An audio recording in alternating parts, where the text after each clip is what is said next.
La traduction œcuménique de la Bible, introduction au troisième livre d'Esdras. Le troisième livre d'Esdras, 3 Esdras, est ainsi appelé en raison de sa place après les livres d'Esdras et Néhémie, appelés Esdras 1 et Esdras 2 dans les anciennes Bibles latines. En revanche, dans la Bible grecque, la Septante, il est intitulé 1 Esdras et précède 2 Esdras, qui correspond à Esdras et Néhémie réunis. 3 Esdras est également désigné comme Esdras grec, car l'original en hébreu et en araméen n'étant pas parvenu jusqu'à nous, c'est par sa traduction grecque que nous le connaissons. Il est à distinguer de l'Apocalypse d'Esdras ou de 4 Esdras. Ce livre a été transmis à travers plusieurs manuscrits grecs, dont les Codex Vaticanus du IVe siècle et Alexandrinus du Ve siècle. Il existe également d'anciennes traductions de 3 Esdras en latin, syriaque, éthiopien, arménien, géorgien et arabe. Origine du livre et de sa traduction grecque. 3 Esdras décrit l'histoire d'Israël depuis la Pâque de Josias en l'an 622 avant Jésus-Christ jusqu'à la mission d'Esdras à Jérusalem au 5e siècle ou 4e siècle avant Jésus-Christ.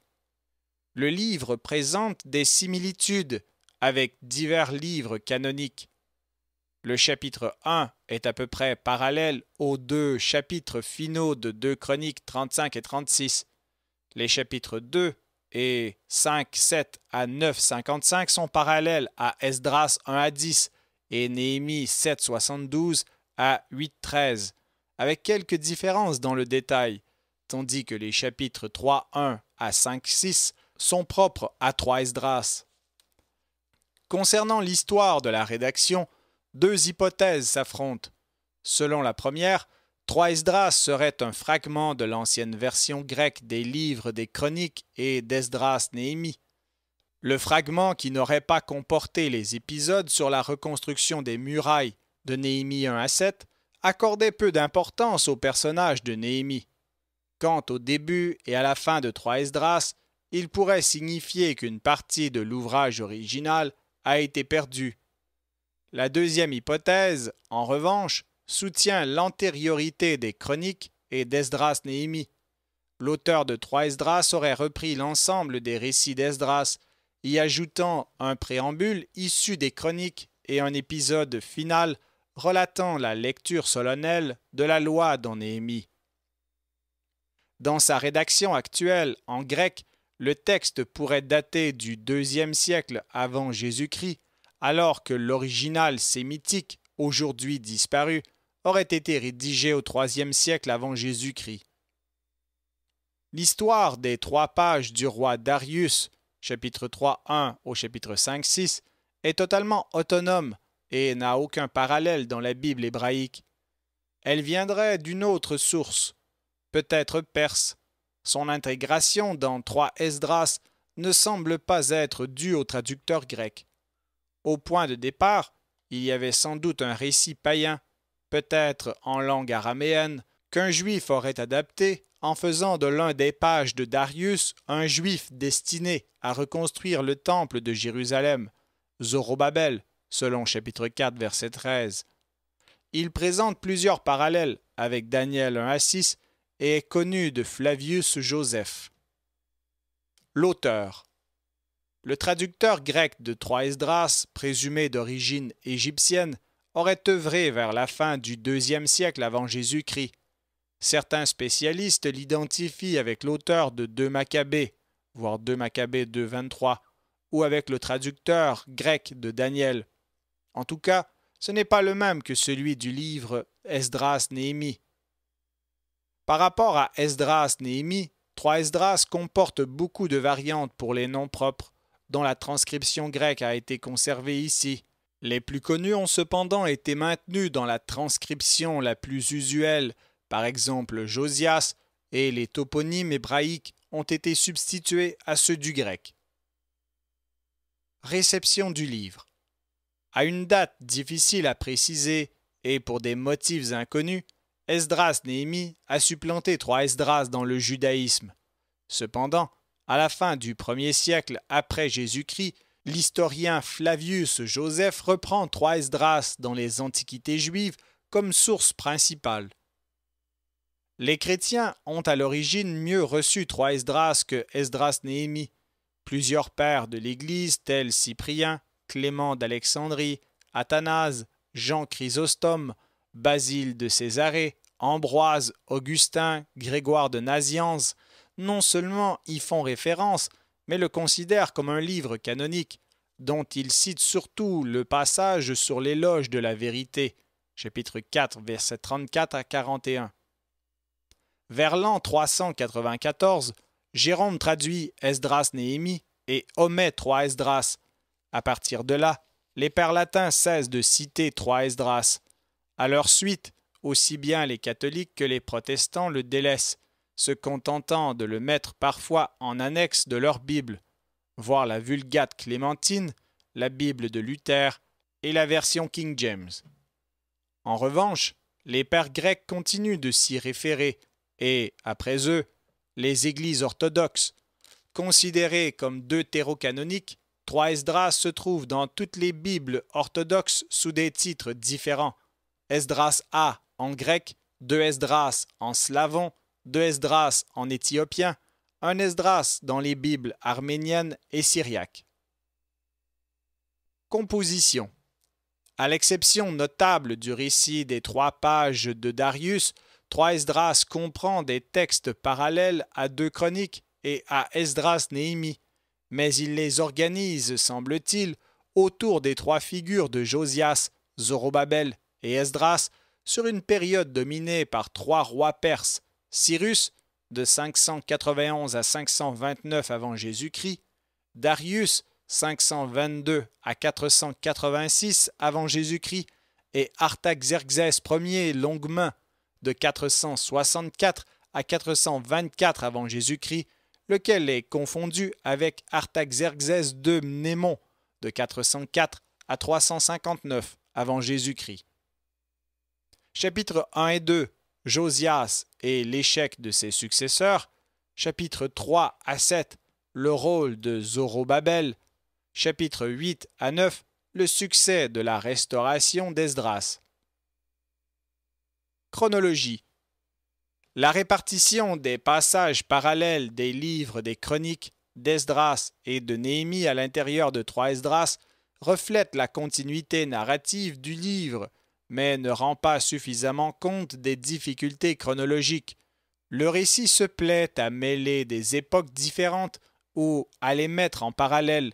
La reconstruction du temple ou de Jérusalem, dont les fondations paraissent avoir été jetées en plusieurs fois, est présentée de façon continue. Le genre littéraire. 3 Esdras peut être considéré comme une chronique pour laquelle l'auteur utilise des matériaux composites, édits royaux, correspondances et listes qui occupent près du tiers du livre. Peu fluide, la narration est menée à la 3e personne, passant subrepticement à la première quand elle prend la forme des mémoires d'Esdras, au chapitre 8, versets 25 à 87. L'ajout oratoire des 3 pages de Darius, véritable discours de sagesse, couvre à elle seule 1/5 de l'ouvrage. Elle remplit 3 fonctions: littéraire, le divertissement et l'éloquence; narrative, l'explication de la faveur des Juifs auprès des rois perses; et religieuse, en mettant la vérité au-dessus de tout, en la définissant en termes moraux proches de ceux de la loi. Le discours fonde et annonce la réforme religieuse d'Esdras. Intérêt théologique du livre. Par sa variété littéraire et sa liberté vis-à-vis de la chronologie, 3 Esdras révèle sa visée: faire l'apologie du judaïsme post-exilique incarné par Esdras. Les questions que se posent les exilés au moment de leur retour, notamment celles concernant la pureté rituelle et la mise en pratique des Écritures, se retrouvent dans les débats qui opposeront plus tard pharisiens et sadducéens. Du prêtre sacrificateur, on passe au scribe lecteur, avec une exaltation d'Esdras. la religion du temple devient aussi celle du livre. Au-delà des conflits d'autorité, la définition même du judaïsme est en jeu, et par là, l'histoire du salut à travers une épreuve majeure, ici celle de l'exil. Et ils se rassemblèrent, telle est la fin du livre, message d'espoir pour la communauté juive éprouvée.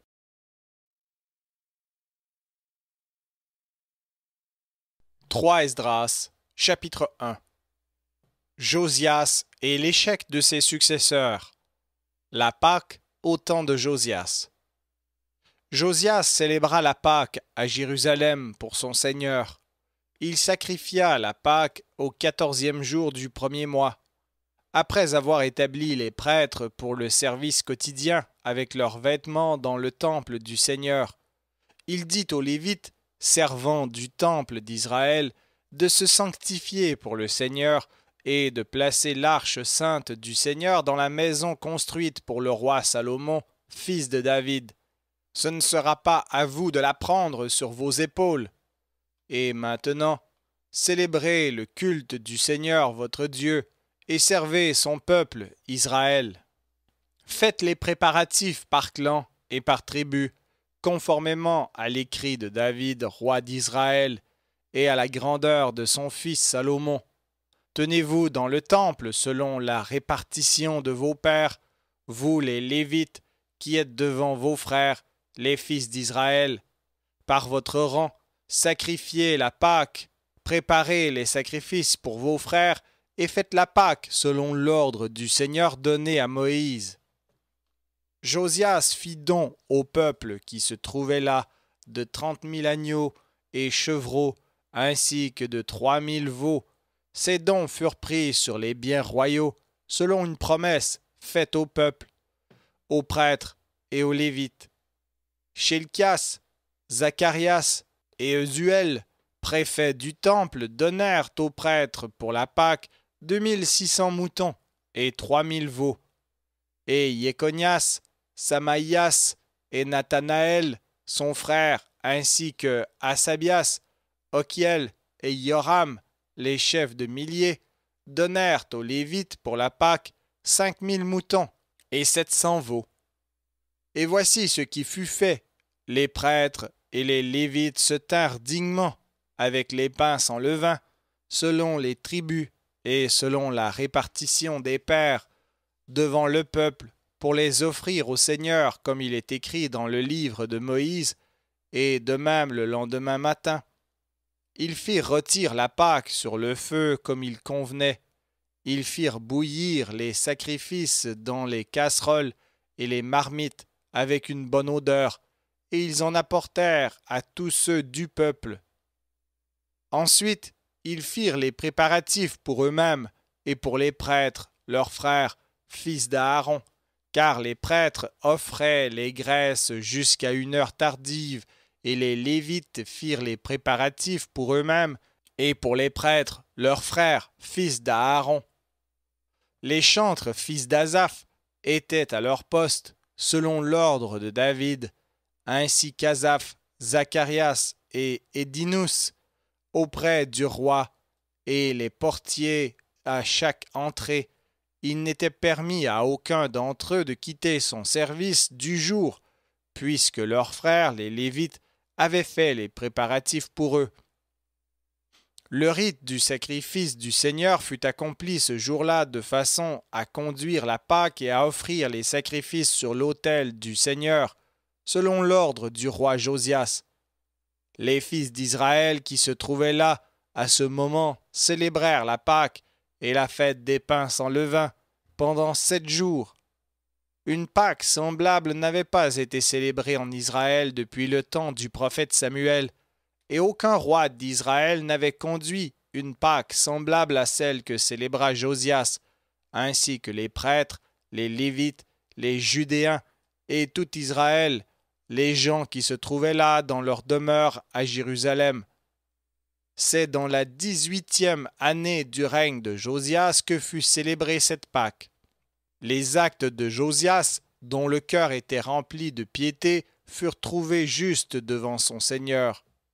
Ils ont été mis par écrit dans les temps passés concernant ceux qui ont été pécheurs et impies envers le Seigneur au contact de toute nation et royaume, ainsi que la peine qui lui fit ressentir, et les paroles du Seigneur se dressèrent contre Israël. Mort de Josias.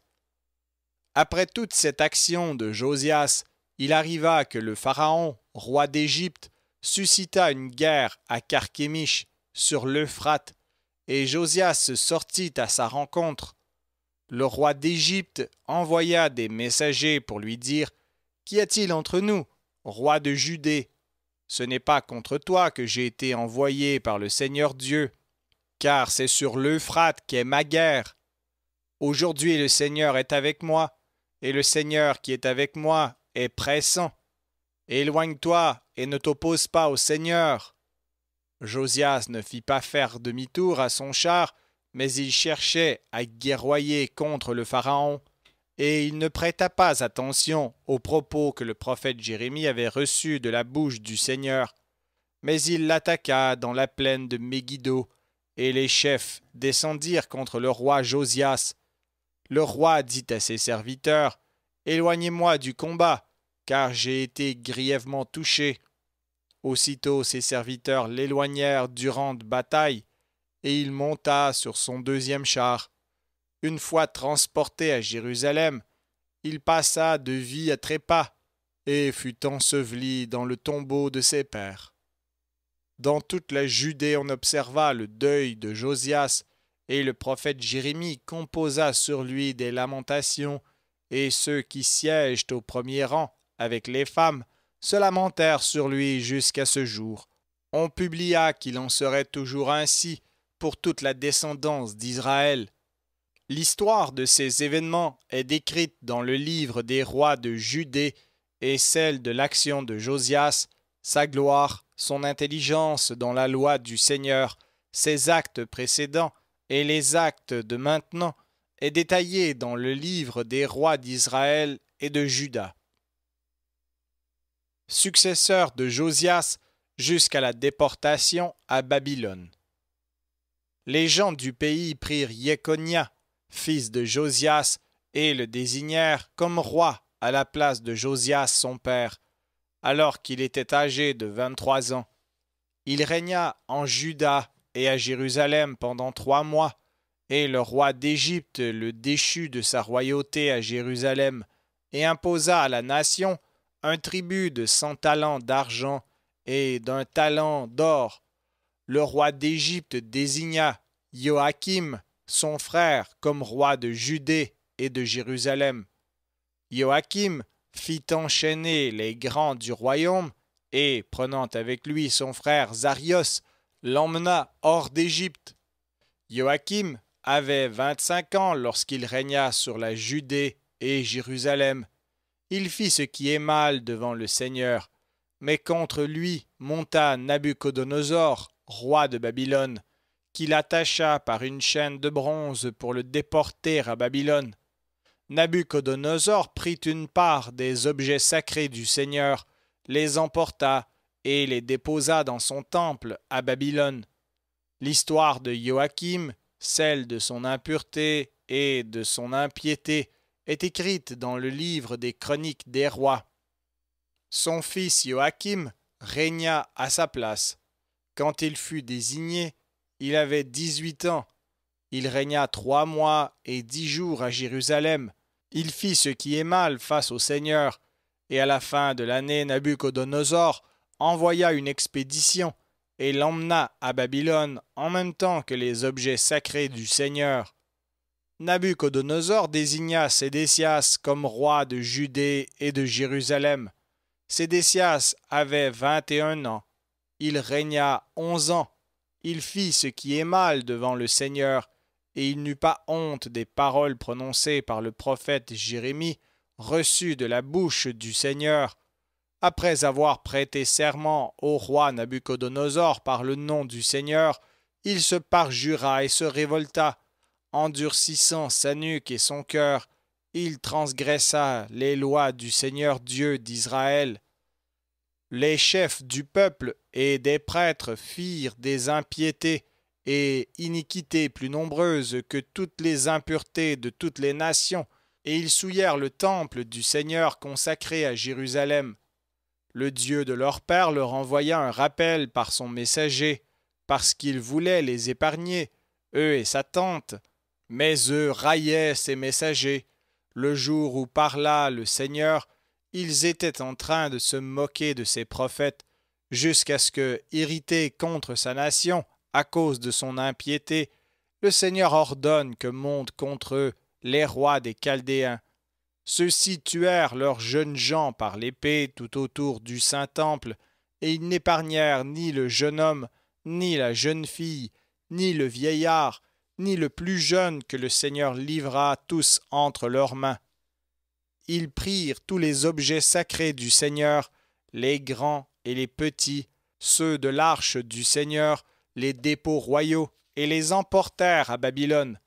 Ils incendièrent la maison du Seigneur, ils démolirent les remparts de Jérusalem, ils incendièrent ses tours par le feu, et ils rendirent complètement inutilisable tout ce qui faisait sa gloire. Sous la menace de l'épée, Nabuchodonosor emmena à Babylone les survivants, qui furent ses serviteurs, et ceux de ses fils, jusqu'à l'avènement des rois perses, accomplissant la parole du Seigneur par la bouche de Jérémie, jusqu'à ce que la terre se satisfasse de ses sabbats. Tout le temps de sa dévastation, elle gardera le sabbat jusqu'à l'accomplissement des 70 années.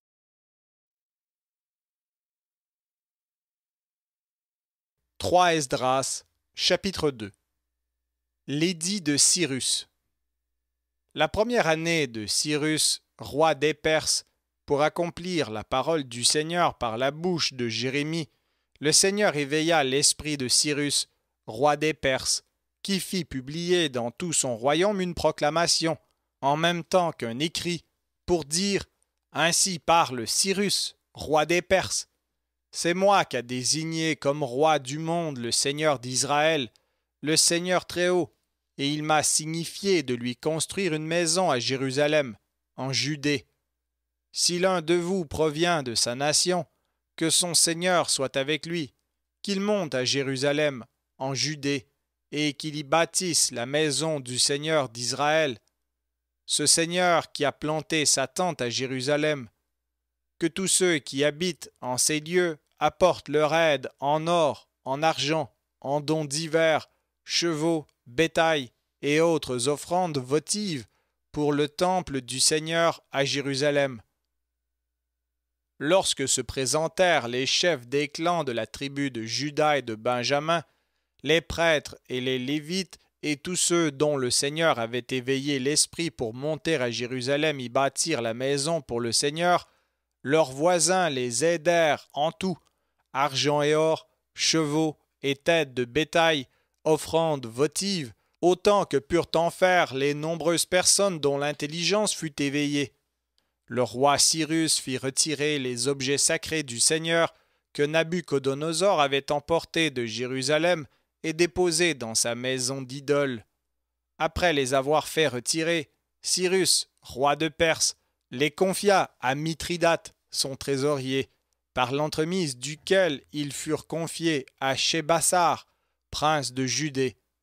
Voici leur nombre: vases à libation en or, 1000, vases à libation en argent, 1000, encensoirs en argent, 29, coupes en or, 30, en argent, 2410, autres objets, 1000. Les objets en or et en argent, au total, 5469, furent transportés par Shebassar, qui les fit monter de Babylone à Jérusalem, en même temps que les anciens captifs. Artaxerxès interrompt la reconstruction de Jérusalem. Or, au temps d'Artaxerxès, roi des Perses, une lettre lui fut adressée contre les habitants de Judée et de Jérusalem par Beslem, Mithridate, Tabélios, Raoum, Béelthéem, le secrétaire Samsaï et les autres de leur rang, qui habitaient à Samarie et aux alentours. Voici leurs lettres. Au roi Artaxerxès, Seigneur, tes serviteurs, le chroniqueur Raoum, le secrétaire Samsaï et les autres juges de leur conseil, en Colésyrie et en Phénicie, qu'il soit maintenant connu du Seigneur roi que les Juifs, montés de chez vous vers chez nous à Jérusalem, reconstruisent la ville rebelle et méchante, restaurent ses places et ses murs, et jettent les fondations d'un temple. Si donc cette ville est reconstruite et ses murs achevés, ils ne consentiront sûrement pas à payer un tribut, mais en outre, ils s'opposeront au roi. Étant donné qu'est mis en œuvre le chantier du temple, il nous paraît bon de ne pas négliger un tel fait et de le communiquer au Seigneur roi, pour que, s'il t'agrée, on fasse des recherches dans les livres remontant à tes pères, et tu trouveras dans les mémoires ce qui est écrit à leur sujet, et tu sauras que cette ville-là était une rebelle, causant du trouble au roi et aux villes, que les Juifs étaient des rebelles qui y préparaient aussi des pièges depuis très longtemps. C'est pour cette raison que cette ville a été dévastée. Maintenant donc, nous te faisons voir, Seigneur roi, que si cette ville est reconstruite et si ses murs sont relevés, tu n'auras plus d'accès pour descendre en Colésyrie et en Phénicie. Alors le roi répondit au chancelier Raoum, à BLTM, au secrétaire Samsaï et aux autres de leur rang habitant en Samarie, en Syrie et en Phénicie, en écrivant ce qui suit. J'ai lu la lettre que vous m'avez envoyée. J'ai donc ordonné qu'on fasse des recherches et on a découvert que, depuis très longtemps, cette ville-là se range en ordre de combat contre les rois. Les hommes y accomplissaient des actions de rébellion et de guerre, et des rois puissants et intraitables étaient seigneurs à Jérusalem, qui soumettaient à un tribut la Colésyrie et la Phénicie. Maintenant donc, j'ai ordonné qu'on empêche ces hommes-là de reconstruire la ville, et qu'on veille d'avance à ce que rien ne soit fait en plus de cela, et à ce que le mal ne grandisse pas et ne cause pas de trouble au roi. Alors, quand fut lue la réponse envoyée par le roi Artaxerxès, Raoum, le secrétaire, Samsaï et ceux de leur rang levèrent le camp en hâte vers Jérusalem avec une cavalerie et une troupe en ordre de combat, et ils commencèrent à empêcher la reconstruction. La reconstruction du temple de Jérusalem fut interrompue jusqu'à la 2e année du règne de Darius, roi des Perses.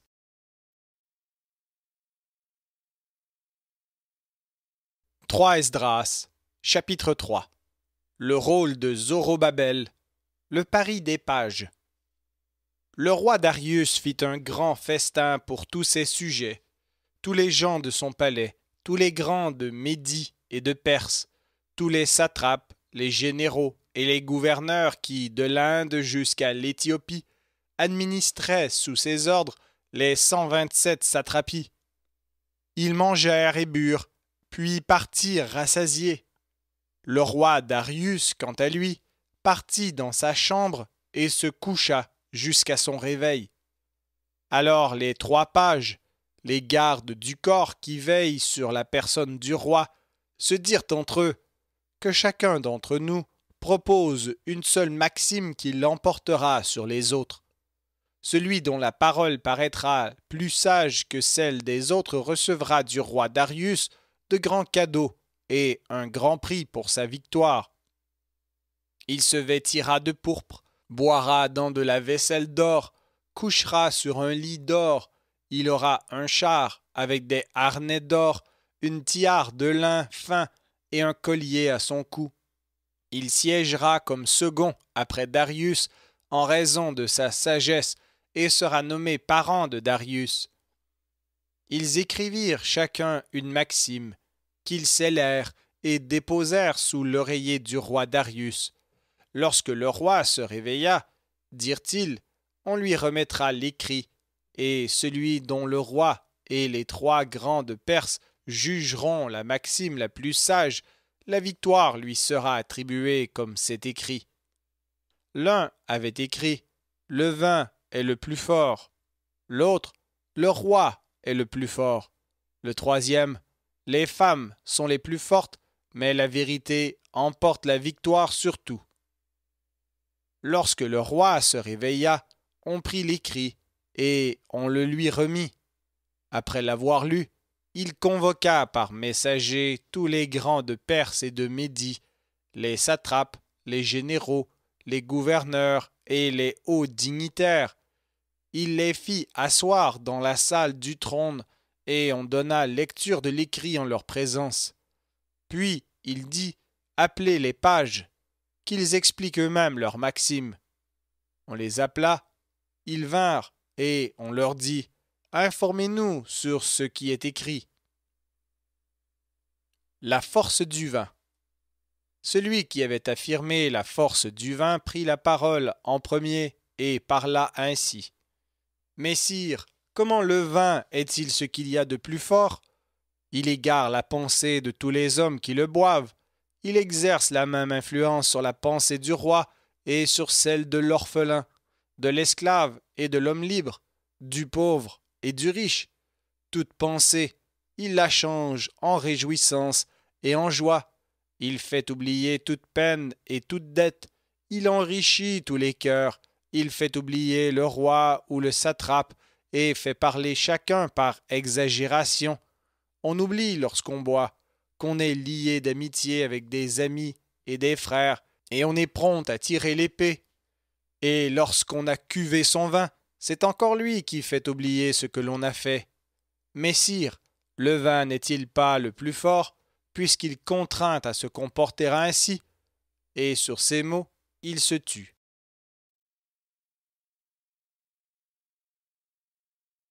3 Esdras, chapitre 4.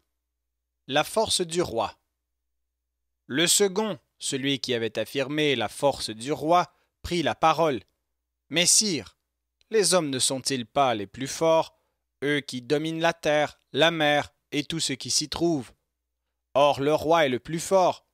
Il est leur seigneur et leur maître, et ils obéissent à tout ce qu'il leur dit. Leur ordonne-t-il de se faire la guerre les uns aux autres? Ils le font. Les envoie-t-il contre les ennemis? Ils marchent et viennent à bout des montagnes, des murailles et des tours.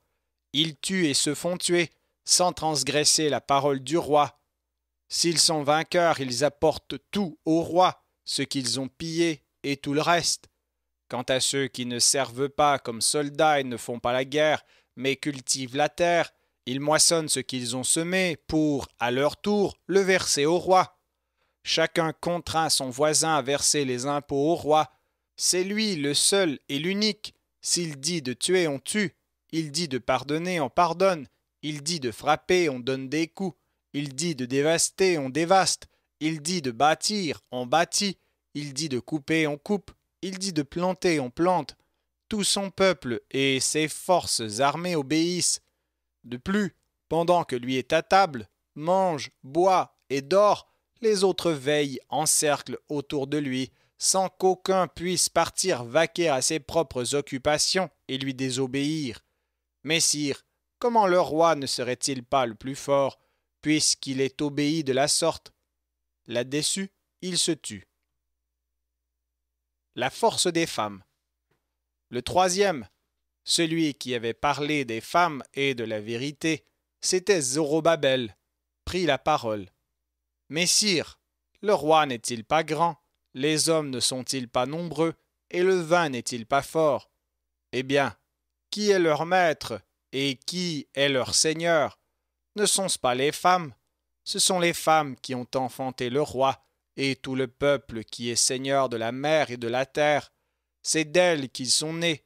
Ce sont elles qui ont élevé ceux qui plantent les vignes, d'où provient le vin.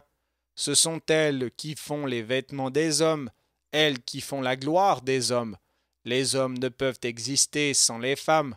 Ont-ils amassé de l'or, de l'argent ou tout autre objet plaisant?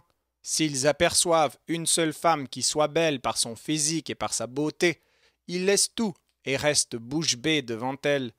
Ils la regardent la bouche ouverte. Tous la préfèrent à l'or, à l'argent ou à tout autre objet plaisant.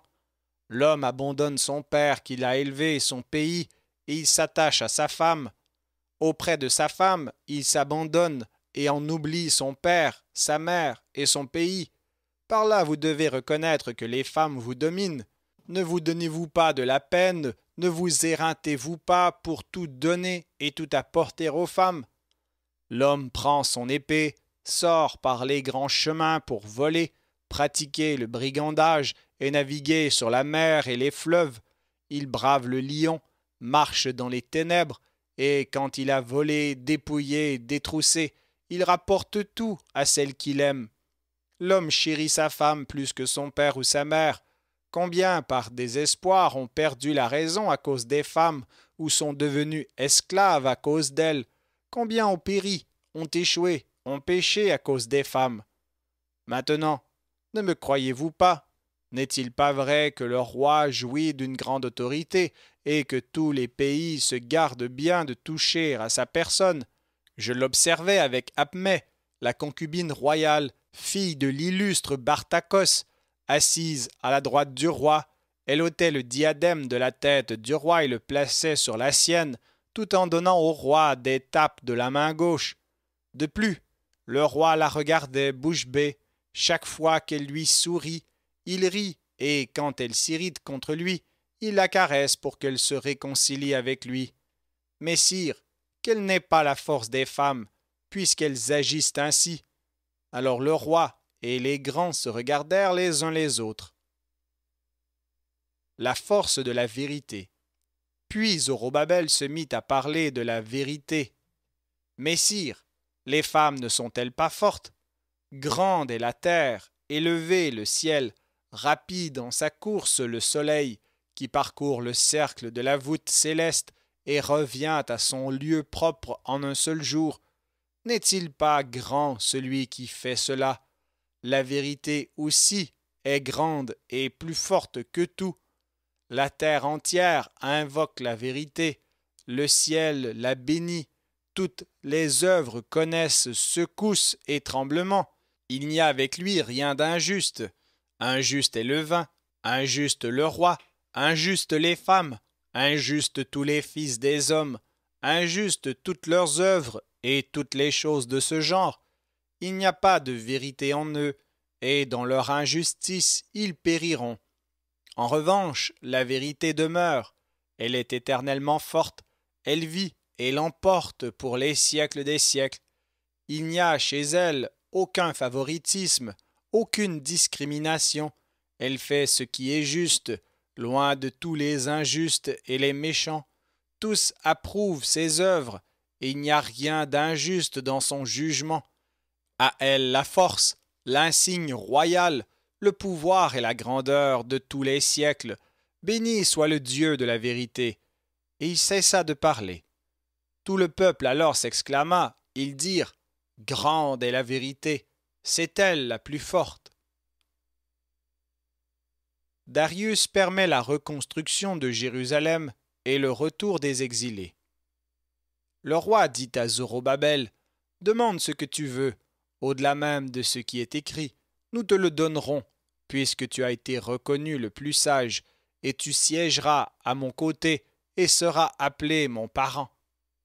Il répondit au roi, souviens-toi du vœu que tu as prononcé le jour où tu as reçu l'insigne royal, rebâtir Jérusalem, y faire apporter tous les objets qui avaient été enlevés de Jérusalem et que Cyrus avait mis à part lorsqu'il avait fait vœu de raser Babylone et de les renvoyer là-bas. Et toi, tu as fait vœu de rebâtir le temple que les Iduméens avaient incendié lorsque la Judée fut dévastée par les Chaldéens. Et maintenant, voici donc ce que je te demande, Seigneur roi, ce que je sollicite de toi, et voici la grandeur qui dépend de toi. Je t'en prie donc, accomplis le vœu que tu as prononcé de ta bouche au roi du ciel. Alors le roi Darius se leva pour l'embrasser, puis il fit écrire pour lui les lettres destinées à tous ses intendants, gouverneurs, généraux et satrapes, afin qu'ils l'escortent, lui et tous ceux qui, avec lui, monteraient pour rebâtir Jérusalem, à tous les gouverneurs de Coëlé-Syrie, de Phénicie, comme à ceux du Liban, il fit écrire des lettres pour qu'on transporte à Jérusalem du bois de cèdre du Liban et que l'on rebâtisse la ville avec Zorobabel. Il fit écrire pour tous les Juifs qui, de son royaume, montraient en Judée au sujet de leur liberté. Aucun dépositaire de l'autorité, satrape, gouverneur ou intendant ne devait assaillir leurs portes.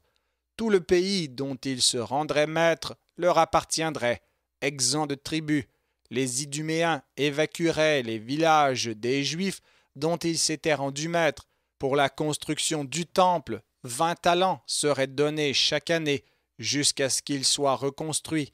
Et pour offrir quotidiennement des holocaustes sur l'autel, le précepte qu'ils ont à observer est d'en offrir 17, 10 autres talents chaque année.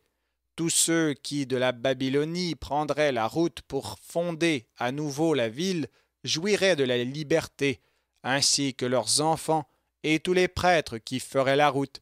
Il fit noter aussi les revenus et les habits sacerdotaux nécessaires pour célébrer le culte. Pour les Lévites, il fit noter leurs revenus jusqu'à ce que la maison fût achevée et Jérusalem reconstruite. Pour tous les gardes de la ville, il fit noter de leur donner des lots de terre et des salaires. Il renvoya également de Babylonie tous les objets que Cyrus avait mis à part, tout ce que Cyrus avait dit de faire. Il ordonna lui aussi qu'on le fasse, et qu'on renvoie les objets à Jérusalem. Lorsqu'il fut sorti, le page leva le visage vers le ciel et tourné vers Jérusalem, il bénit le roi du ciel en ces termes. De toi vient la victoire, de toi vient la sagesse, à toi la gloire, et moi je suis ton serviteur. Béni es-tu, toi qui m'as donné la sagesse, et je te proclame, ô maître de mes pères. Il prit les lettres, sortit et alla à Babylone, où il rapporta la nouvelle à tous ses frères. Ils bénirent le Dieu de leur père, car il leur avait donné rémission et permission de monter à Jérusalem et de la reconstruire, ainsi que le temple sur lequel le nom divin avait été prononcé. Et au son des musiques et avec joie, ils burent à pleine coupe 7 jours durant.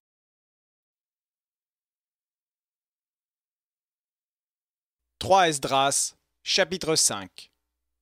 Après cela, pour monter à Jérusalem, on choisit des chefs des maisons de clans, selon leurs tribus, avec leurs femmes, leurs fils, leurs filles, leurs serviteurs, leurs servantes et leurs troupeaux.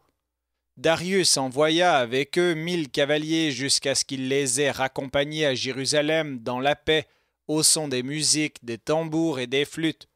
Tous leurs frères faisaient la fête, et il les fit monter avec ceux-là. Voici les noms des hommes qui firent la montée selon leurs clans, dans leurs tribus, selon leur répartition. Les prêtres, fils de Pinas, fils d'Aaron, Josué, fils de Yosédek, fils de Saraïos, Joachim, fils de Zorobabel, fils de Salatiel, de la maison de David, de la descendance de Pharès, de la tribu de Juda, qui adressa des paroles de sagesse à Darius, roi des Perses, la 2e année de son règne, au mois de Nissan, qui est le 1er mois. Retour de la déportation.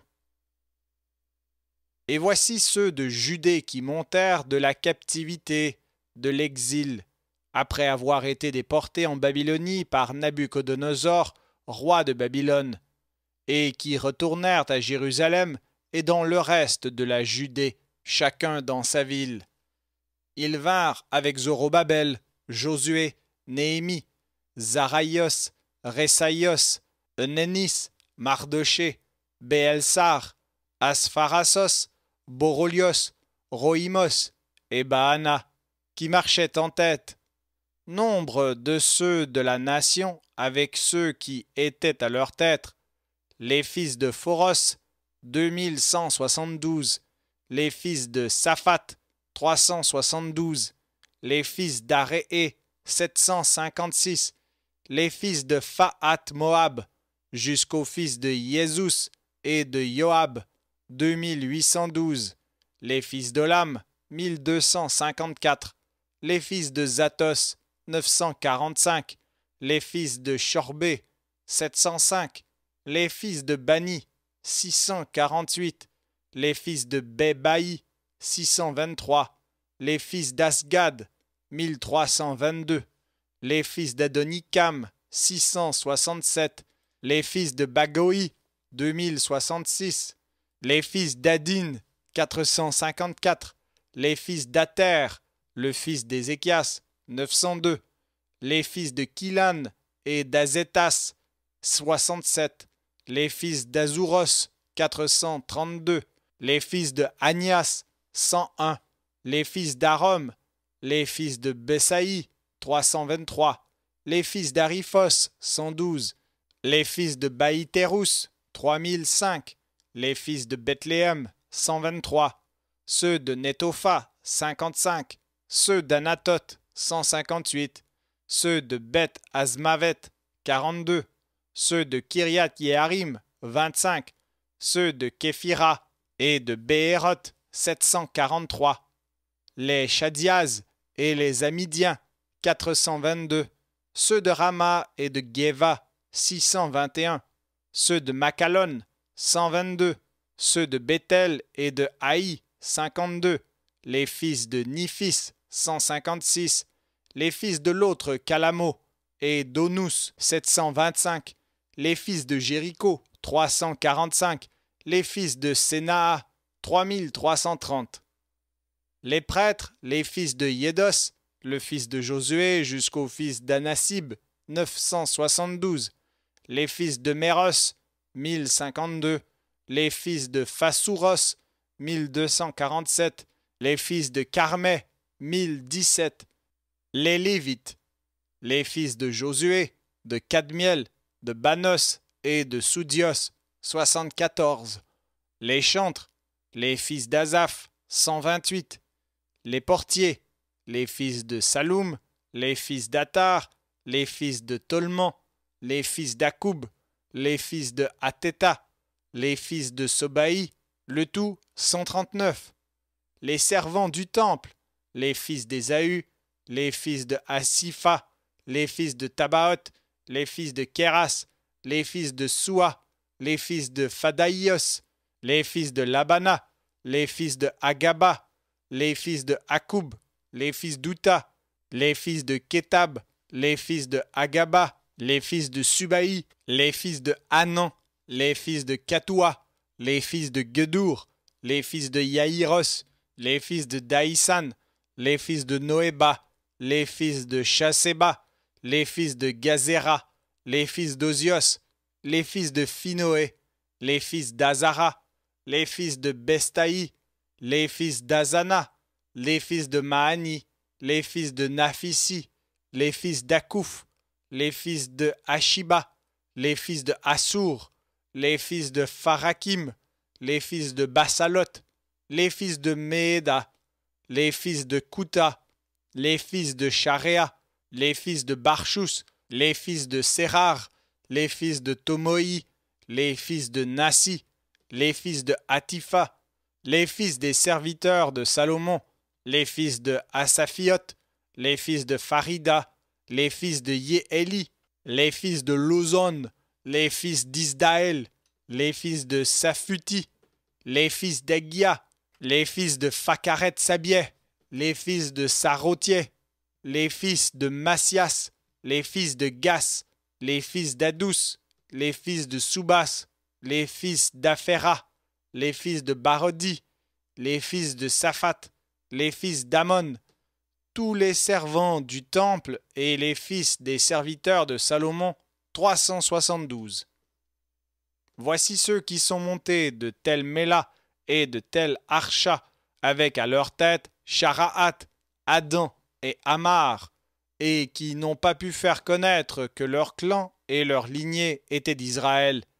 Les fils de Dalan, le fils de Touban, les fils de Nékodan, 652. Parmi les prêtres, il y avait ceux qui se prétendaient prêtres mais qui ne furent pas reconnus comme tels, les fils de Obia, les fils de Hakos, les fils de Yodus, qui avaient pris pour femme Ogia, l'une des filles de Pharzéiaos, tout en prenant son nom.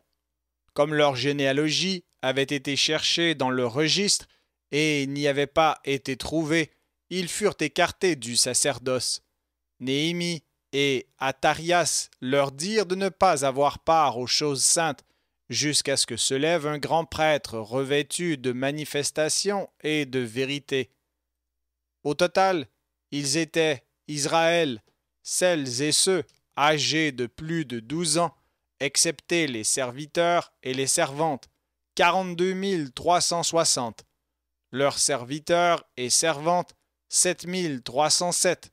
Musiciens et chanteurs, 245. Chameaux, 435. Chevaux, 7036. Mulets, 245. Bêtes de somme, 5525. Parmi les chefs de clan, à leur arrivée au temple du Seigneur qui est à Jérusalem, certains firent des offrandes votives, afin d'ériger la maison en son lieu selon leur pouvoir, et de donner pour les travaux au trésor du temple 1000 mines d'or et 5000 mines d'argent, et 100 tuniques de prêtres. Les prêtres, les Lévites, ceux du peuple, élirent domicile à Jérusalem et dans le pays, et les chantres, les portiers et tout Israël dans leur village. Rétablissement du culte. Quand arriva le 7e mois, alors que les fils d'Israël étaient chacun chez soi, ils se rassemblèrent unanimement sur la place de la première porte qui donne à l'est. Josué, fils de Yosédek, se présenta avec ses frères les prêtres, ainsi que Zorobabel, fils de Salatiel, avec ses frères, et ils préparèrent l'autel du Dieu d'Israël pour offrir des holocaustes conformément à ce qui est prescrit dans le livre de Moïse, l'homme de Dieu, tandis que se rassemblaient contre eux des gens des autres nations de la terre, ils rétablirent l'autel en son lieu, parce que tous les peuples sur la terre avaient de la haine à leur égard et se renforçaient contre eux. Sur cet autel, ils présentaient des sacrifices en leur temps et des holocaustes au Seigneur le matin et le soir. Ils célébrèrent la fête des tentes comme il est ordonné dans la loi, et des sacrifices chaque jour comme il convenait, et après cela des offrandes perpétuelles, des sacrifices pour les sabbats, les nouvelles lunes et toutes les fêtes sanctifiées. Tous ceux qui avaient fait des prières votives à Dieu à partir du début du 7e mois commencèrent à offrir des sacrifices à Dieu. Et pourtant, le temple de Dieu n'était pas encore reconstruit. Ils donnèrent de l'argent aux tailleurs de pierre et aux charpentiers, ainsi que des vivres, de la boisson et de la joie aux Sidoniens et aux Tyriens, pour qu'ils fassent venir en radeau du bois de cèdre depuis le Liban jusqu'aux portes de Jaffa, suivant l'ordonnance écrite pour eux par Cyrus, roi des Perses. La 2e année, au 2e mois, venant au temple de Dieu à Jérusalem, Zorobabel, fils de Salatiel, commença le chantier avec Josué, fils de Yosédek, leurs frères, les prêtres, les Lévites et tous ceux qui étaient revenus de la captivité à Jérusalem. Ils posèrent les fondations du temple de Dieu au début de la 2e année de leur arrivée en Judée et à Jérusalem. Ils mirent en place les Lévites de 20 ans et plus pour les travaux du Seigneur. Quant à Josué, ses fils et ses frères, Kadmiel, son frère, et les fils de Josué, et Madaboun, les fils de Yoda, fils d'Iliadoun, avec leurs fils et leurs frères, tous les Lévites, ils œuvrèrent unanimement comme contremaîtres des travaux dans la maison du Seigneur. Les bâtisseurs bâtirent le temple du Seigneur, et les prêtres prirent place avec leurs vêtements, au son des musiques et des trompettes, ainsi que les Lévites, fils d'Asaph, avec les cymbales, louant le Seigneur et le bénissant comme David, roi d'Israël. À pleine voix par des louanges, ils confessèrent le Seigneur, car sa bonté et sa gloire sont à jamais pour tout Israël. Tout le peuple, au son des trompettes, cria d'une voix retentissante la louange du Seigneur pour la construction de la maison du Seigneur, parmi les prêtres, les Lévites et ceux qui siègent devant selon leur clan, les plus âgés, ceux qui avaient vu la maison d'autrefois, vinrent à sa construction avec des clameurs et des pleurs retentissants, au point que, même si beaucoup faisaient retentir leur voix avec des trompettes et des cris de joie, le peuple n'entendait pas les trompettes à cause de la clameur du peuple. Pourtant, la foule des joueurs de trompettes était si grande qu'on l'entendait de loin. Opposition des ennemis de Juda. En l'entendant, les ennemis de la tribu de Juda et de Benjamin vinrent pour savoir ce que signifiait le son des trompettes, et ils surent que les gens venus de la captivité rebâtissaient le temple pour le Seigneur, le Dieu d'Israël. Ils s'approchèrent de Zorobabel, de Josué et des chefs des clans, et leur dirent : « Nous bâtirons avec vous. Comme vous, en effet, nous écoutons votre Seigneur, et nous lui offrons des sacrifices depuis les jours d'Asbasaret, roi des Assyriens, qui nous a emmenés ici. » Zorobabel, Josué et les chefs des clans d'Israël leur dirent : « Ce n'est pas à vous et à nous de bâtir la maison pour le Seigneur notre Dieu. C'est nous seuls qui bâtirons pour le Seigneur d'Israël, comme nous l'a ordonné Cyrus, roi des Perses. » Mais les nations de la terre, en menaçant les gens de Judée et en les assiégeant, empêchèrent la reconstruction en faisant des complots, des campagnes populaires et des insurrections. Ils entravèrent l'achèvement de la reconstruction durant tout le temps de la vie du roi Cyrus, et ils empêchèrent la reconstruction pendant 2 ans, jusqu'au règne de Darius.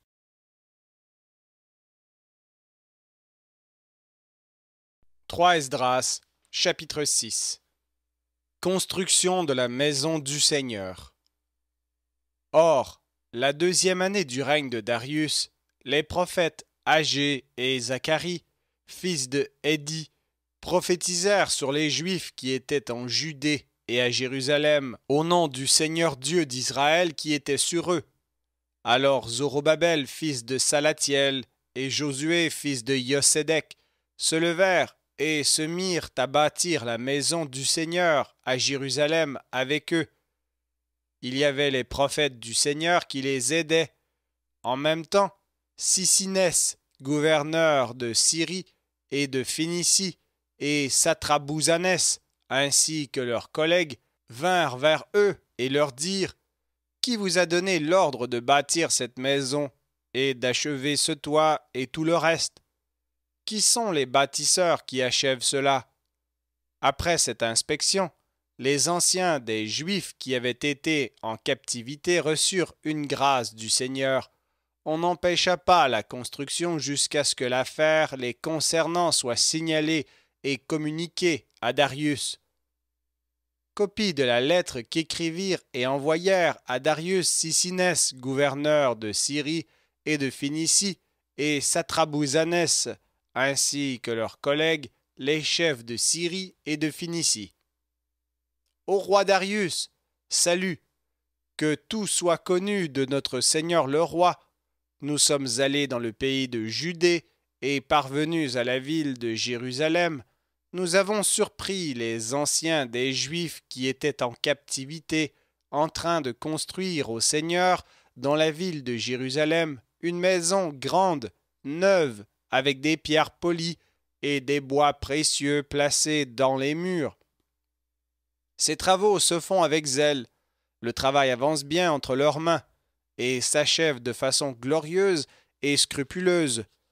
Nous nous sommes informés auprès de ces anciens et nous leur avons dit : « Qui vous a donné l'ordre de bâtir cette maison et de faire ces travaux de fondation ? » Nous les avons donc interrogés pour te faire connaître par écrit quels hommes sont à leur tête, et nous leur avons demandé la liste des noms de leurs chefs. Ils nous ont répondu : « Nous sommes les serviteurs du Seigneur qui a créé le ciel et la terre. La maison a été construite il y a de nombreuses années par un roi d'Israël, grand et fort, et elle a été achevée. Mais parce que nos pères avaient irrité par leur péché le Seigneur d'Israël, qui est au ciel, Celui-ci les livra aux mains de Nabuchodonosor, roi de Babylone, roi des Chaldéens, qui détruisirent cette maison par le feu et emmenèrent le peuple en captivité à Babylone. Pourtant, la première année du règne de Cyrus sur le pays de Babylonie, le roi Cyrus donna par écrit l'ordre de bâtir cette maison. Les objets sacrés en or et en argent que Nabuchodonosor avait fait enlever de la maison de Jérusalem pour les apporter dans son temple, le roi Cyrus les fit enlever du temple de Babylone pour les remettre à Zorobabel et à Sheshbassar, le gouverneur. Il lui commanda de prendre tous ces objets pour les déposer dans le temple de Jérusalem et ordonna que ce temple du Seigneur fût rebâti en son lieu. Ce Sheshbassar est venu jeter les fondations de la maison du Seigneur à Jérusalem, et depuis ce moment jusqu'à maintenant, elle se construit, mais n'est pas achevée. Maintenant donc, ô roi, si tu le juges bon, que l'on fasse des recherches dans les archives royales du Seigneur roi à Babylone, et si l'on y trouve que le roi Cyrus a donné son assentiment à la reconstruction de la maison du Seigneur à Jérusalem, et si le Seigneur notre roi le juge bon, qu'on nous communique la décision sur cette question. Alors le roi Darius donna l'ordre de faire des recherches aux archives royales qui sont à Babylone, et à Ecbatan, la forteresse qui est au pays de Médie.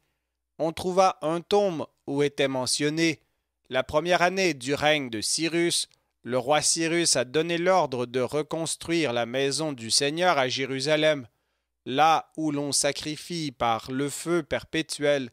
Sa hauteur sera de 60 coudées, et sa largeur de 60 coudées. Il y aura 3 rangées de pierres polies, et une rangée neuve de bois du pays, et la dépense sera couverte par la maison du roi Cyrus.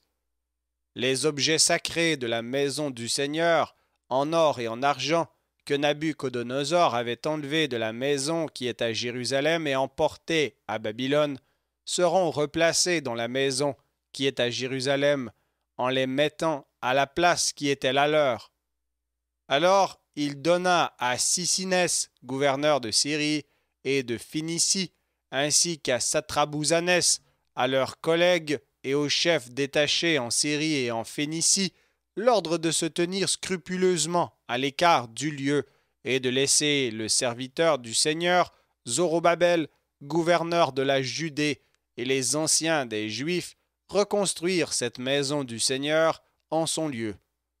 Moi, j'ai donné l'ordre de la reconstruire entièrement et d'être attentif à ce qu'il collabore avec les gens de Judée qui étaient en captivité jusqu'à ce que soit achevée la maison du Seigneur, qu'une subvention venant de l'impôt de Coëlé-Syrie et de Phénicie soit donnée scrupuleusement à ces hommes pour le sacrifice au Seigneur, à Zorobabel, le gouverneur, pour des taureaux, des béliers, des agneaux, et de même du blé, du sel, du vin et de l'huile, perpétuellement chaque année, selon ce que les prêtres de Jérusalem indiqueront de dépenser chaque jour sans contestation, pour qu'ils puissent apporter des libations au Dieu très haut, pour le roi et ses enfants, et qu'ils prient pour leur vie.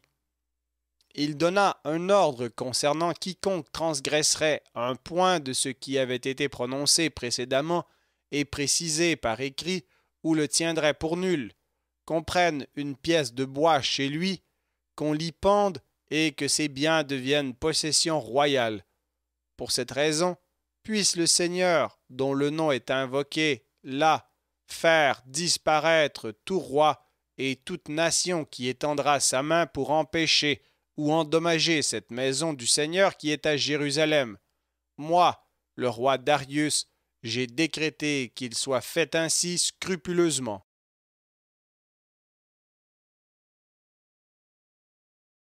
Esdras, chapitre 7.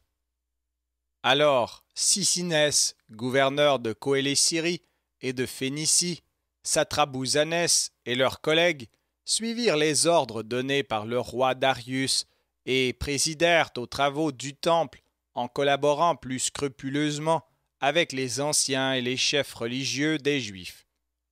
les travaux du temple continuèrent de bien avancer, tandis que prophétisaient Agé et Zacharie les prophètes, et ils les achevèrent d'après l'ordre du Seigneur Dieu d'Israël, avec l'assentiment de Cyrus, de Darius et d'Artaxerxès, roi des Perses.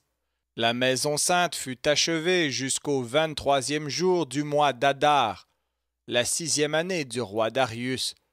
Les fils d'Israël, les prêtres, les Lévites et, joint à eux, le reste des gens venus de la captivité, agirent conformément au livre de Moïse. Ils offrirent pour la dédicace du temple du Seigneur 100 taureaux, 200 béliers, 400 agneaux, et pour le péché de tout Israël, 12 boucs, suivant le nombre des chefs de tribus d'Israël. Les prêtres et les Lévites, vêtus selon leurs tribus, prirent leur place pour les travaux du Seigneur Dieu d'Israël, conformément au livre de Moïse, et les portiers à chaque porte. La Pâque. Les fils d'Israël venus de la captivité célébrèrent la Pâque le 14e jour du premier mois, comme les prêtres avaient été purifiés en même temps que les Lévites, alors que tous les fils de la captivité ne l'avaient pas été. Comme donc les Lévites avaient tous été purifiés en même temps, ils sacrifièrent la Pâque pour tous les fils de la captivité, leurs frères, les prêtres et eux-mêmes. Les fils d'Israël venus de la captivité mangèrent, ainsi que tous ceux qui, ayant rompu avec les abominations des païens du pays, cherchaient le Seigneur. Ils célébrèrent la fête des pains sans levain pendant 7 jours, pleins de joie devant le Seigneur, car il avait changé le dessein du roi des Assyriens à leur égard, afin de fortifier leurs mains dans le service du Seigneur Dieu d'Israël. 3 Esdras, chapitre 8. Le succès de la restauration d'Esdras. Le scribe Esdras. Né bien après ces événements sous le règne du roi des Perses Artaxerxès, survint Esdras, fils de Saraïos, fils d'Ézérias, fils de Chelkias, fils de Salémos, fils de Sadoukos, fils d'Achitob, fils d'Amaria, fils d'Ozias, fils de Marerot, fils de Zaraïas, fils de Boka, fils d'Abissoué, fils de Pinas, fils d'Éléazar, fils d'Aaron, le premier prêtre. Cet Esdras monta de Babylone en tant que scribe, expert dans la loi de Moïse donnée par le Dieu d'Israël. Le roi lui donna de la gloire, car il avait trouvé grâce devant lui pour toutes ses demandes. Montèrent en même temps à Jérusalem certains des fils d'Israël, des prêtres, des Lévites, des chantres, des portiers et des servants du temple, la 7e année du règne d'Artaxerxès, le 5e mois. C'était la 7e année du roi. En effet, ils partirent de Babylone au début du premier mois, et au début du 5e mois, ils arrivèrent à Jérusalem. Le Seigneur qui veillait sur lui leur avait donné de faire bonne route.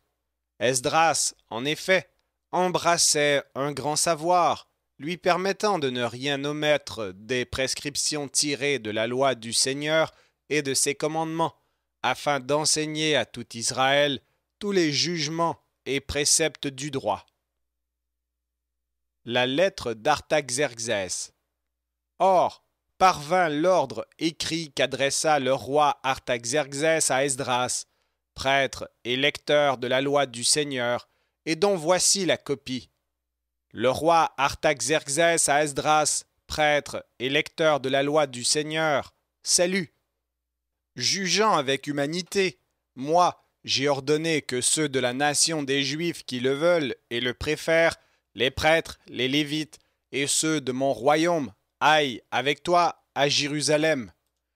Que tous ceux donc qui le désirent se mettent en route ensemble, comme je l'ai décrété, avec les 7 conseillers amis, pour enquêter de ce qu'il en est de la Judée et de Jérusalem, en fonction des données de la loi du Seigneur.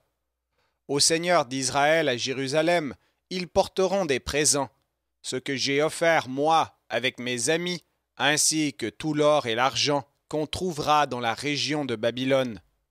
Au Seigneur, à Jérusalem, avec l'offrande faite par ton peuple au temple de leur Seigneur qui est à Jérusalem.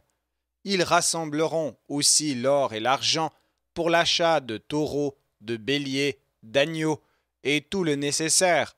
De la sorte, ils offriront des sacrifices sur l'autel de leur Seigneur à Jérusalem.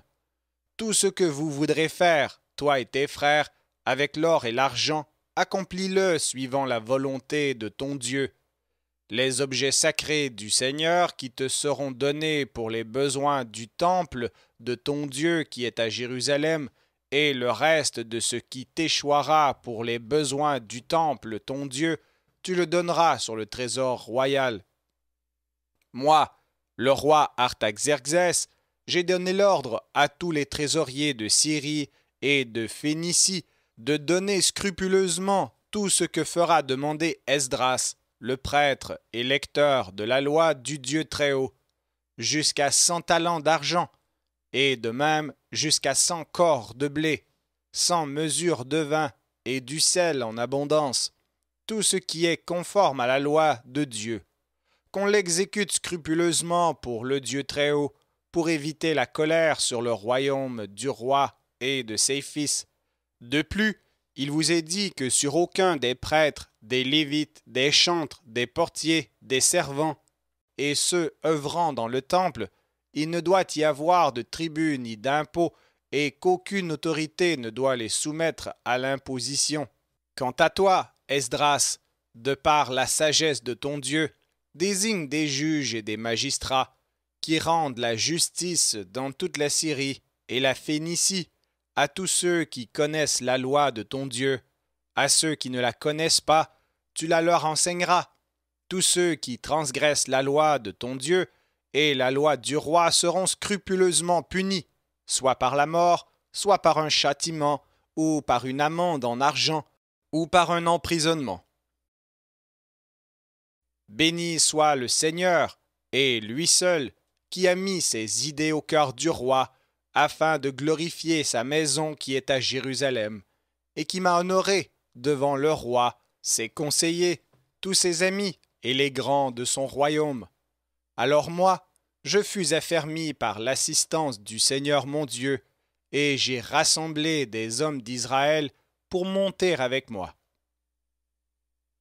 Les compagnons d'Esdras.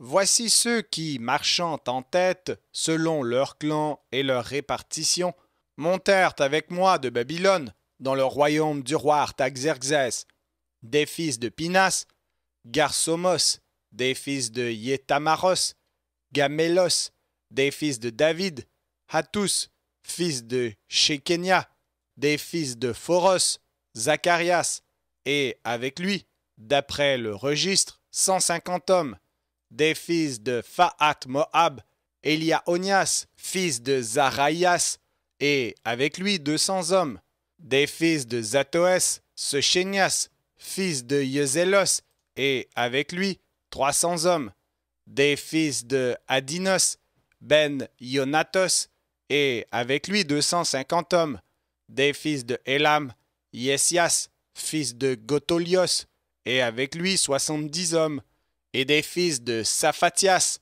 Zaraïas, fils de Michaélos, et avec lui 70 hommes, des fils de Joab, Abdias, fils de Yezélos, et avec lui 212 hommes, des fils de Bani, Asalimot, fils de Yosaphias, et avec lui 160 hommes, des fils de Babi, Zacharias, Bebaï, et avec lui 28 hommes, des fils d'Asgat, Johannes, fils de Hakatan, et avec lui 110 hommes, des fils d'Adonikam, les derniers dont voici les noms, Eliphalatos, Yehuel et Samaïas, et avec eux 70 hommes, et des fils de Bago, Outi, fils d'Istalkouros, et avec lui 70 hommes.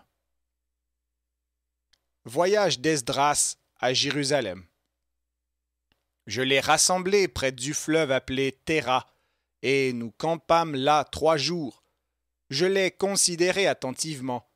Comme je ne trouvais là aucun des fils des prêtres et des Lévites, j'envoyai un message à Éléazaros, Idouélos, Maasman, Elnathan, Samaïas, Yoribos, Nathan, Elnathan, Zacharias et Messolamos, les chefs instruits.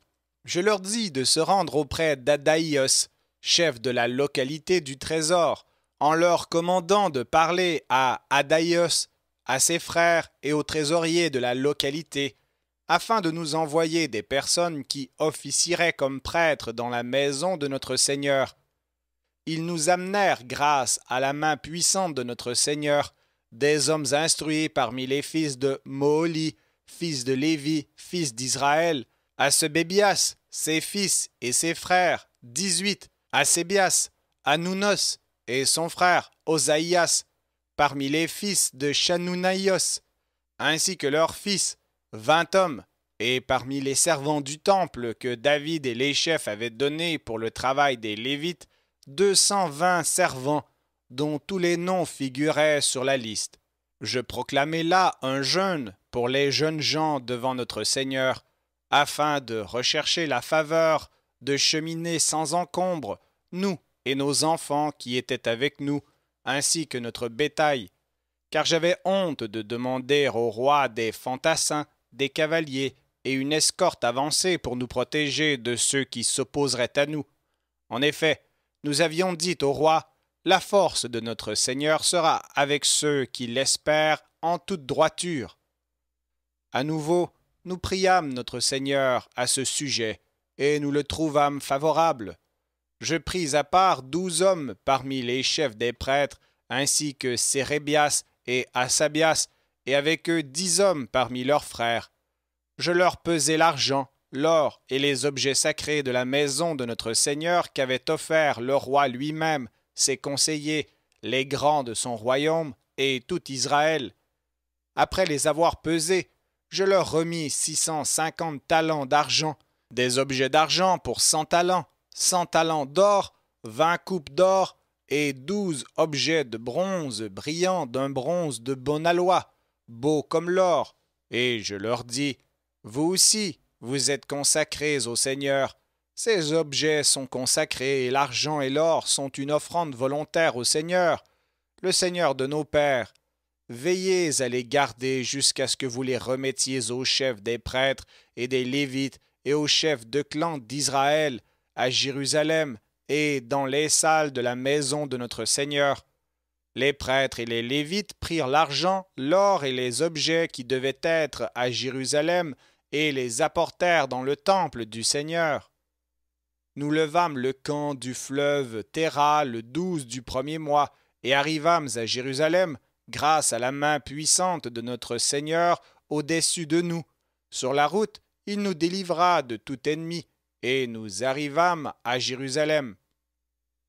Au 3e jour, passé sur place, l'argent et l'or furent pesés et remis dans la maison de notre Seigneur au prêtre Marmotti, fils d'Ouria, avec qui était Éléazar, fils de Pinas, et avec eux les Lévites, Yosabdos, fils de Jésus, et Moët, fils de Sabanou.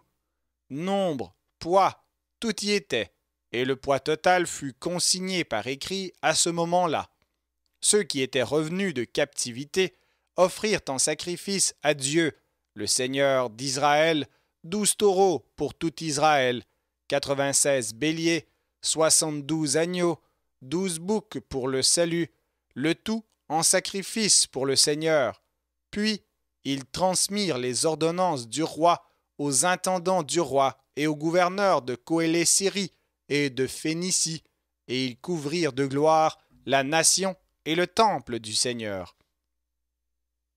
Prière d'humiliation d'Esdras. Quand cela fut accompli, les chefs s'approchèrent pour me dire, la nation d'Israël, les chefs, les prêtres et les Lévites n'ont pas écarté les nations étrangères de la terre, ni les impuretés de ces dernières, celles des Cananéens, des Chetéens, des Phérézéens, des Jébuséens, des Moabites, des Égyptiens et des Iduméens. En effet, eux et leurs fils ont cohabité avec les filles de ceux-là, et la semence sainte s'est mêlée aux nations étrangères de la terre. Les chefs et les grands d'Israël ont participé à ces violations de la loi dès le début de cette affaire. Lorsque j'entendis cela, je déchirai mes vêtements et mon habit sacerdotal. Je m'arrachai les cheveux de la tête et les poils de la barbe, et je m'assis, soucieux et accablé. Tous ceux qui avaient été émus par la parole du Seigneur d'Israël s'assemblèrent auprès de moi, car j'étais en deuil à cause de l'oubli de la loi, et je restai assis, accablé, jusqu'au soir. Je me relevai du jeûne, et les vêtements et l'habit sacerdotal déchirés, je tombai à genoux. J'étendis mes mains vers le Seigneur et lui dis, « Seigneur, j'ai trop de honte et de confusion devant ta face, car nos péchés se sont multipliés par-dessus nos têtes, et nos manquements ont grandi jusqu'au ciel. Depuis le temps de nos pères jusqu'à ce jour, nous sommes en grand péché, à cause de nos péchés et de ceux de nos pères. Nous nous sommes livrés, nous, nos frères, nos rois et nos prêtres, aux rois de la terre, à l'épée, à la captivité, au pillage et à la honte, jusqu'au jour d'aujourd'hui. Mais maintenant, combien est grande pour nous ta miséricorde, Seigneur!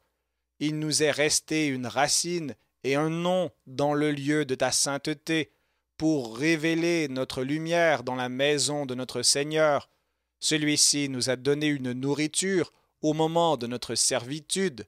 Dans notre servitude, nous n'avons pas été abandonnés par notre Seigneur, mais il nous a fait trouver grâce devant les rois des Perses pour nous donner une nourriture, glorifier le temple de notre Seigneur et réveiller Sion déserté, afin de nous donner une base solide en Judée et à Jérusalem.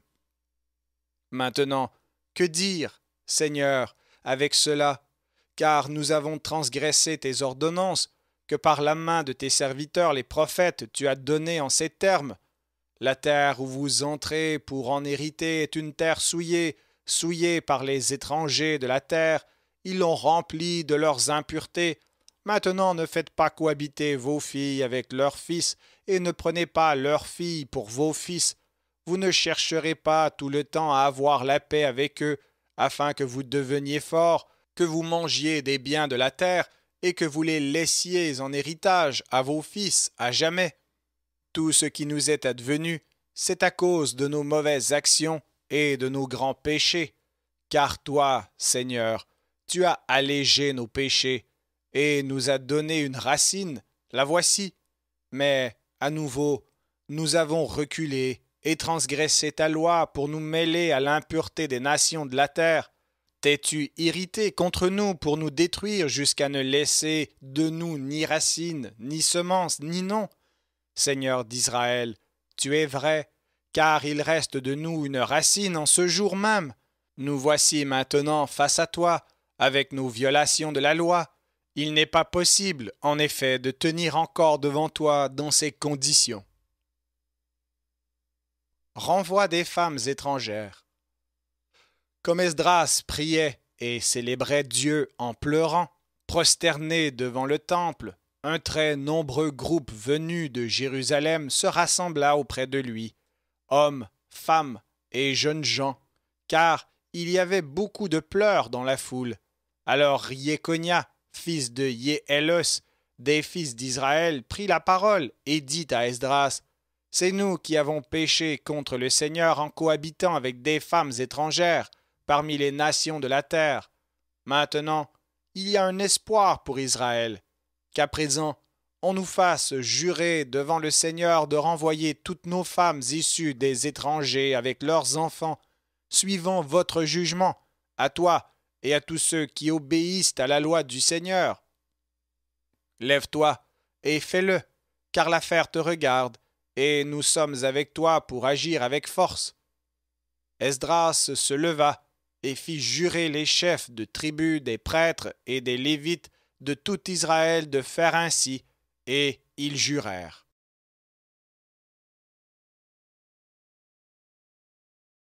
3 Esdras, chapitre 9. Esdras se leva Et de la cour du temple, il alla vers la chambre de Johanan, fils d'Éliasibos.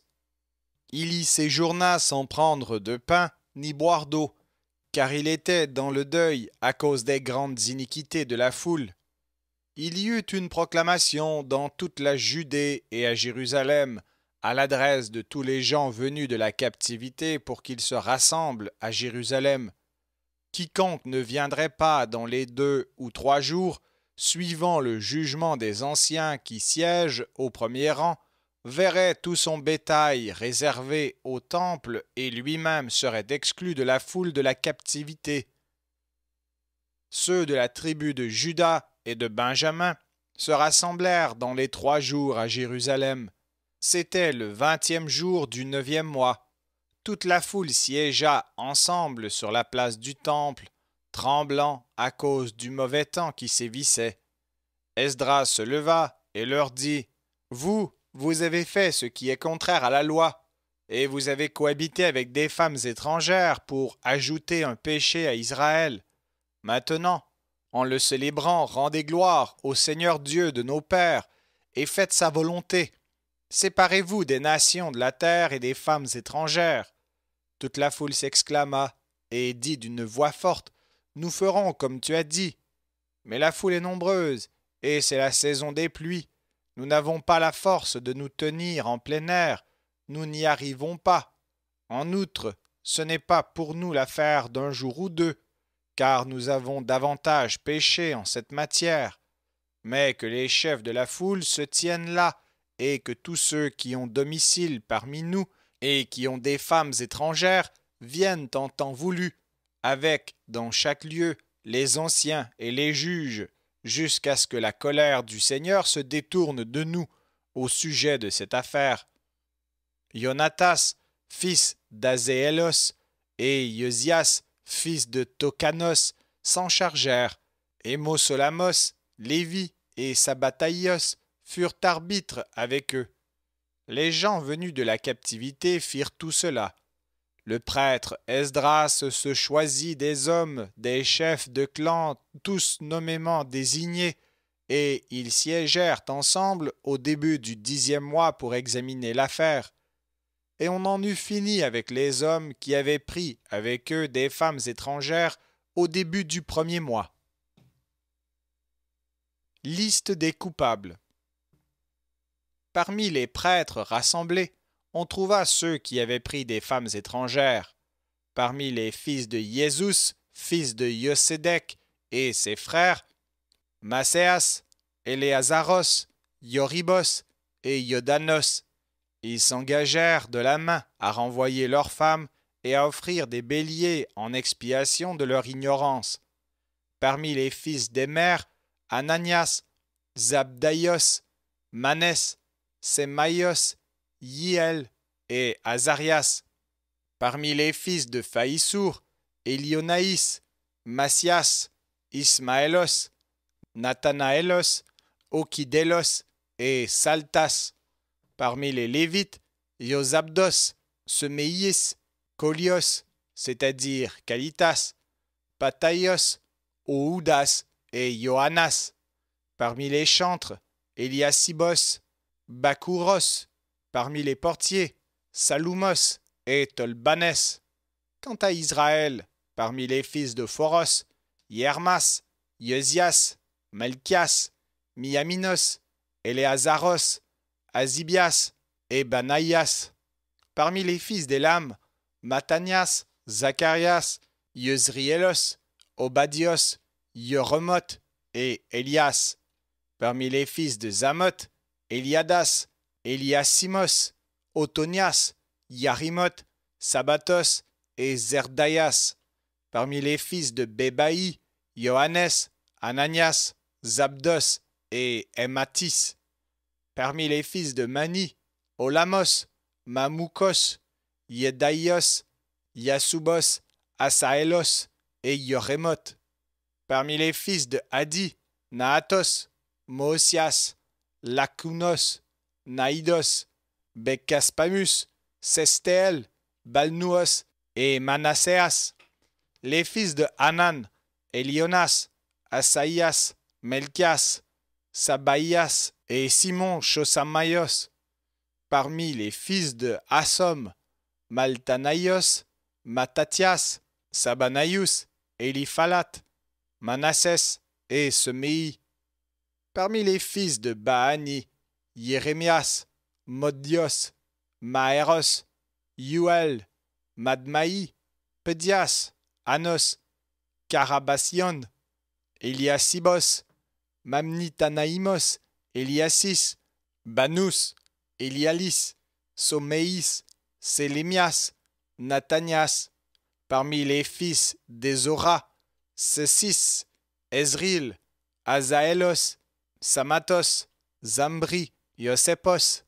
Parmi les fils de Nohoma, Mazithias, Zabadaïas, Edaïs, Yuel, Banaïas. Tous ceux-là avaient cohabité avec des femmes étrangères, et ils les chassèrent avec les enfants. Lecture publique de la loi.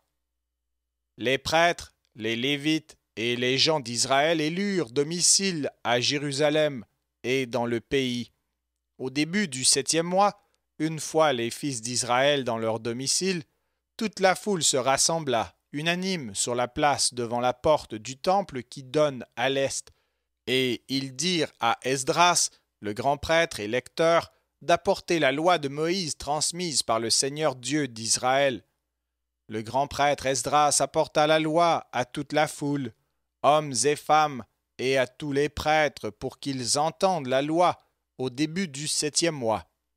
Il en fit lecture sur la place qui est devant la porte du temple, depuis l'aube jusqu'à midi, devant les hommes et les femmes, et toute la foule consacra son attention à la loi. Esdras, le prêtre et lecteur de la loi, était debout sur une tribune de bois qu'on avait aménagée, et à côté de lui se tenaient Mattathias, Sammous, Ananias, Azarias, Urias, Ézéchias et Baal-Samos à sa droite, et à sa gauche, Phadaïos, Misaël, Melchias, Lotasubos, Nabarias et Zacharias. Esdras éleva le livre de la loi devant la foule, car il siégeait de façon éminente devant tous. Et lorsqu'il ouvrit la loi, tous se tinrent debout. Esdras bénit le Seigneur Dieu, le Très-Haut, Dieu de l'univers, souverain. Toute la foule cria « Amen !» et les mains levées, le visage contre terre, ils se prosternèrent devant le Seigneur. Jésus, Aniout et Sarabias, Yadinos, Yakubos, Sabataios, Otaïas, Maïnas, Kalitas, Azarias et Yosabdos, Ananias, Phalias, les Lévites, enseignaient la loi du Seigneur, et ils lisaient à la foule la loi du Seigneur en même temps qu'ils en inspiraient la lecture. Et Atarathès dit à Esdras, le grand prêtre et lecteur, aux Lévites qui enseignaient la foule et à tous, « Ce jour-ci est saint pour le Seigneur. » Et tous pleuraient en entendant la loi. « Allez donc, mangez grassement, buvez des boissons douces, et faites porter des portions à ceux qui n'en ont pas. Car saint est ce jour-ci pour le Seigneur. Ne soyez pas dans la peine, car le Seigneur vous glorifiera. » Et les Lévites commandaient à tout le peuple, « Ce jour-ci est saint, ne soyez pas dans la peine. » Tous partirent manger, boire, manifester leur joie, donner des portions à ceux qui n'en avaient pas, et jouir d'une grande joie. Car ils avaient été inspirés par les paroles qu'on leur avait enseignées, et ils se rassemblèrent.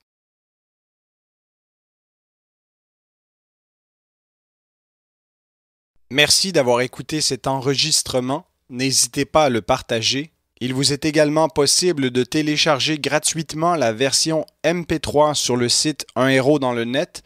Vous retrouverez le lien dans la description sous cette vidéo. Sur notre chaîne YouTube, vous allez retrouver plusieurs versions audio de la Bible avec beaucoup de ressources pour pouvoir étudier la parole de Dieu. Tout notre contenu vous est offert gratuitement, mais vous pouvez nous faire un don si le Seigneur vous le met à cœur. Abonnez-vous à notre chaîne pour ne rien manquer. Merci encore et que Dieu vous bénisse.